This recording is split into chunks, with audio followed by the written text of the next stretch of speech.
No ano 865, algo aterrorizante surgiu no horizonte da Inglaterra. Não eram apenas alguns navios de saqueadores. Era um exército gigantesco de guerreiros vikings, vindos da Escandinávia. Eles não estavam ali apenas para roubar. Eles vieram para conquistar, destruir e dominar. Mosteiros começaram a queimar. Cidades foram saqueadas. Reis começaram a fugir. Pela primeira vez na história da Inglaterra, um inimigo não queria apenas pilhar riquezas. Ele queria tomar o país inteiro. Esse era o grande exército pagão, a força viking que quase destruiu os reinos anglo-saxões. O início do terror viking. Durante séculos, os povos da Escandinávia viveram em terras frias e duras. A Noruega, a Dinamarca e a Suécia eram regiões de montanhas, florestas densas e solos difíceis para a agricultura. Essas condições criaram um povo resistente, acostumado à guerra e à sobrevivência. Os vikings eram marinheiros extraordinários. Seus navios longos, conhecidos como drakars, podiam atravessar oceanos e navegar por rios rasos. Isso permitia ataques rápidos e inesperados. O primeiro grande choque entre os vikings e a Europa cristã aconteceu em 793, quando guerreiros nórdicos atacaram o mosteiro de Lindisfarne, na costa da Inglaterra. Para o mundo cristão, aquele ataque foi um choque absoluto. Mosteiros eram considerados lugares sagrados e protegidos por Deus. Mas os vikings não respeitavam essas crenças. Eles invadiram o mosteiro, mataram monges e levaram tesouros religiosos. Foi o início de uma era de terror que duraria séculos. A mudança de estratégia. Nos primeiros anos, os ataques vikings eram rápidos. Eles chegavam de surpresa, saqueavam vilas costeiras e desapareciam antes que exércitos pudessem reagir. Mas com o tempo, algo mudou. Os vikings perceberam que a Inglaterra estava dividida em vários pequenos reinos. Entre eles estavam Wessex, Mercia, Northumbria, East Anglia. Esses reinos frequentemente lutavam entre si. Para os vikings, isso representava uma grande oportunidade. Se atacassem juntos e com força suficiente, poderiam conquistar territórios inteiros, não apenas saqueá-los. Foi então que uma nova estratégia começou a surgir. Em vez de pequenos grupos de saqueadores, os líderes vikings começaram a reunir um grande exército de invasão. Esse exército ficaria conhecido na história como o Grande Exército Pagão, a chegada do Grande Exército Pagão. No ano 865, centenas de navios vikings apareceram na costa da Inglaterra. Eles transportavam milhares de guerreiros. Era uma força militar como a Inglaterra nunca havia visto antes. Entre os líderes estavam figuras lendárias da tradição nórdica: Ivar, o desossado Halfdan Ragnarsson Ubba. Segundo as sagas, muitos desses líderes eram filhos do famoso guerreiro Ragnar Lothbrok. Se isso era totalmente verdade ou não, os cronistas da época tinham certeza de uma coisa: esse exército era extremamente perigoso. Os vikings desembarcaram em East Anglia. Em vez de atacar imediatamente, eles exigiram cavalos.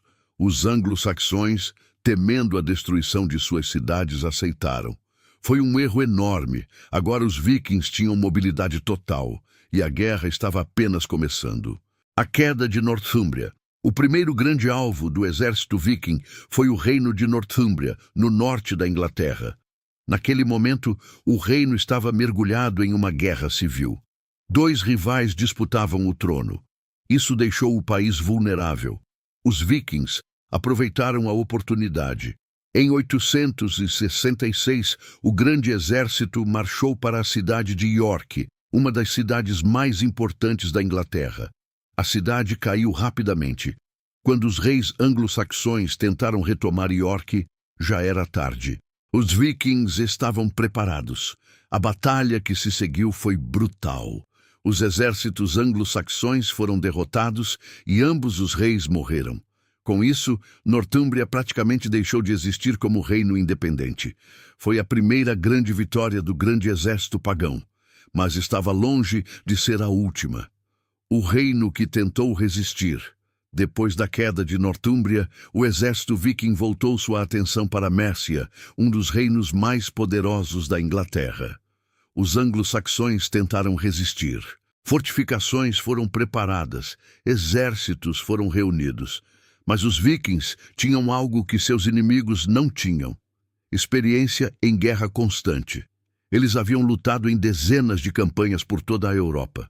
Além disso, seus guerreiros eram conhecidos por lutar com uma ferocidade quase sobrenatural. Cronistas cristãos frequentemente descreviam os vikings como demônios enviados para punir os pecadores. Vilarejos eram queimados, campos eram destruídos, populações inteiras fugiam. A Inglaterra estava entrando em uma das fases mais sombrias de sua história: o colapso de East Anglia. Depois da conquista de York e da desestabilização de Northumbria, o grande exército pagão voltou sua atenção para outro alvo importante: East Anglia. A região havia inicialmente tentado evitar a guerra, oferecendo cavalos e suprimentos aos vikings, acreditando que a cooperação poderia impedir a destruição de seu reino. Mas essa decisão apenas adiou o inevitável. Em 869, o exército viking retornou com força total. Desta vez, eles não buscavam acordos nem tributos. O objetivo era dominar completamente o território. As cidades começaram a cair uma após a outra, enquanto os guerreiros nórdicos avançavam pelo interior do reino. O rei Edmund de East Anglia decidiu resistir. Mesmo sabendo que seu exército era menor e menos experiente, ele reuniu suas tropas para enfrentar os invasores. Para muitos cronistas da época, Edmund representava a última esperança de resistência contra a expansão viking naquela região. A batalha terminou em desastre para os anglo-saxões. Edmund foi capturado e executado de maneira brutal. De acordo com relatos medievais, ele foi amarrado a uma árvore e atingido por inúmeras flechas antes de ser decapitado. Sua morte marcou o fim do reino independente de East Anglia. A Inglaterra em pânico. Com dois grandes reinos destruídos e Mercia enfraquecida, a Inglaterra começou a entrar em estado de pânico. Notícias sobre o avanço viking se espalhavam rapidamente entre vilas e cidades, criando uma sensação constante de medo e incerteza. Os cronistas da época descreviam o grande exército pagão como uma força quase impossível de deter. Eles não apenas saqueavam cidades, eles ocupavam territórios, construíam fortalezas e passavam o inverno em terras conquistadas. Isso indicava que os vikings não pretendiam voltar para casa. A população civil era a mais afetada. Muitas comunidades abandonaram suas casas e fugiram para regiões mais seguras. Igrejas e mosteiros começaram a esconder seus tesouros, temendo novos ataques. Enquanto isso, os líderes anglo-saxões tentavam desesperadamente reorganizar suas defesas. Mas a fragmentação política da Inglaterra tornava qualquer resistência coordenada extremamente difícil. O surgimento de um novo líder. Enquanto os vikings avançavam, um jovem príncipe começava a ganhar destaque no reino de Wessex. Seu nome era Alfred. Diferente de muitos líderes da época, Alfred entendia que a guerra contra os vikings exigia novas estratégias. Ele estudava táticas militares, organizava fortificações e tentava criar um sistema de defesa mais eficiente. Quando o grande exército pagão começou a pressionar as fronteiras de Wessex, Alfred se viu diante de um desafio enorme. Seus inimigos não eram apenas saqueadores, eram conquistadores experientes que já haviam destruído vários reinos. Mesmo assim, Alfred decidiu resistir. Ele reuniu suas forças e começou a preparar o que se tornaria uma das campanhas militares mais importantes da história inglesa. O destino da Inglaterra agora dependia da capacidade desse jovem líder de enfrentar o exército viking. A guerra contra Wessex. Os vikings sabiam que o Essex era o último grande reino capaz de resistir à sua expansão. Se conseguissem derrotar esse reino, praticamente toda a Inglaterra ficaria sob controle nórdico. Por isso, o grande exército pagão concentrou seus esforços contra esse território. Diversas batalhas começaram a ocorrer entre as forças vikings e os exércitos de Wessex. Algumas foram extremamente sangrentas, com ambos os lados sofrendo grandes perdas. Os guerreiros vikings continuavam sendo adversários formidáveis. Armados com machados pesados, espadas largas e escudos robustos, eles avançavam no campo de batalha com uma agressividade que muitas vezes aterrorizava seus inimigos. Mas desta vez, os anglo-saxões estavam enfrentando os invasores com uma determinação diferente. A guerra estava longe de terminar. O momento mais sombrio. No final da década de 870, a situação de Wessex parecia desesperadora. O grande exército pagão havia conseguido diversas vitórias e continuava pressionando cada vez mais o reino. Em um dos momentos mais críticos, os vikings conseguiram invadir grande parte do território de Wessex. Cidades foram saqueadas e muitas regiões ficaram completamente devastadas. O próprio Alfred foi forçado a recuar e se esconder em áreas pantanosas para evitar ser capturado. Durante um período, parecia que o último reino anglo-saxão estava prestes a cair. Para muitos observadores da época, o destino da Inglaterra parecia selado. Se Wessex fosse derrotado, não haveria mais nenhum poder capaz de impedir o domínio viking. Mas a história ainda reservava uma reviravolta inesperada. O retorno de Alfred. Depois de meses escondido nas regiões pantanosas de Athelney, Alfred começou a reorganizar suas forças. Mesmo em uma situação aparentemente desesperadora, ele não havia desistido da luta. Mensageiros foram enviados secretamente para reunir guerreiros leais que ainda resistiam ao domínio viking. Gradualmente, homens começaram a chegar. Camponeses, soldados e nobres que ainda acreditavam na sobrevivência de Wessex atenderam ao chamado de Alfred. Aos poucos, um novo exército começou a se formar. Esse momento marcou uma virada importante na guerra. Pela primeira vez, desde a invasão do grande exército pagão, os anglo-saxões estavam se preparando para lançar uma ofensiva decisiva. Alfred sabia que não poderia vencer em uma guerra longa contra os vikings. Por isso, ele decidiu apostar tudo em uma grande batalha, que definiria o destino de seu reino. A Batalha de Edington. Em 878, as forças de Alfred finalmente encontraram o exército viking, liderado por Guthrum, um dos comandantes mais importantes da invasão nórdica. Os dois exércitos se enfrentaram perto da cidade de Edington. Para os anglo-saxões, aquela batalha representava uma luta pela própria sobrevivência. Os vikings formaram suas linhas de escudos, uma das táticas mais temidas da época. Guerreiros armados com machados e espadas avançavam protegidos por grandes escudos redondos. Mas Alfred havia preparado seu exército cuidadosamente. Seus soldados resistiram ao impacto inicial e começaram a pressionar as linhas vikings com uma força inesperada.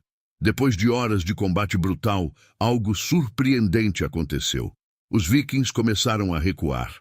A primeira grande derrota. Viking. A derrota em Edington foi um choque enorme para o grande exército pagão.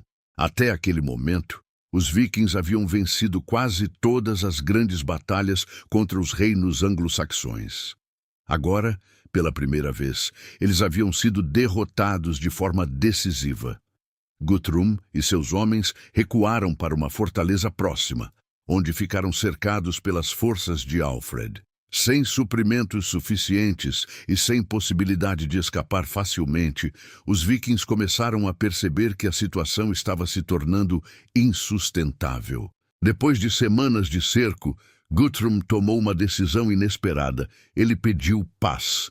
O acordo que se seguiu mudaria profundamente o futuro da Inglaterra. O tratado que mudou a Inglaterra. O acordo entre Alfred e Guthrum ficou conhecido como Tratado de Wedmore. Nele, os vikings aceitaram abandonar parte dos territórios conquistados e reconhecer Alfred como governante de Wessex. Um dos momentos mais simbólicos desse tratado foi o batismo de Guthrum. O líder viking aceitou se converter ao cristianismo, algo que teria sido impensável poucos anos antes. Mas a paz não significava que os vikings haviam desaparecido da Inglaterra. Muitos deles continuaram vivendo em territórios que passaram a ser conhecidos como Danelaw, regiões governadas por leis e costumes nórdicos. Mesmo assim, a vitória de Alfred havia impedido algo que parecia inevitável: a conquista completa da Inglaterra pelo grande exército pagão. Foi um momento decisivo na história medieval europeia, o legado do grande exército pagão. Embora o grande exército pagão não tenha conseguido dominar toda a Inglaterra, sua invasão mudou o curso da história europeia. Durante anos, os vikings haviam demonstrado uma capacidade militar impressionante, destruindo reinos e espalhando medo por todo o continente. As campanhas desse exército provaram que os vikings não eram apenas saqueadores. Eles eram estrategistas, conquistadores e colonizadores capazes de desafiar os maiores poderes da época. Ao mesmo tempo, a resistência liderada por Alfred mostrou que a Inglaterra ainda tinha força para sobreviver. Sua vitória não apenas salvou Wessex, mas também criou as bases para a futura unificação do país.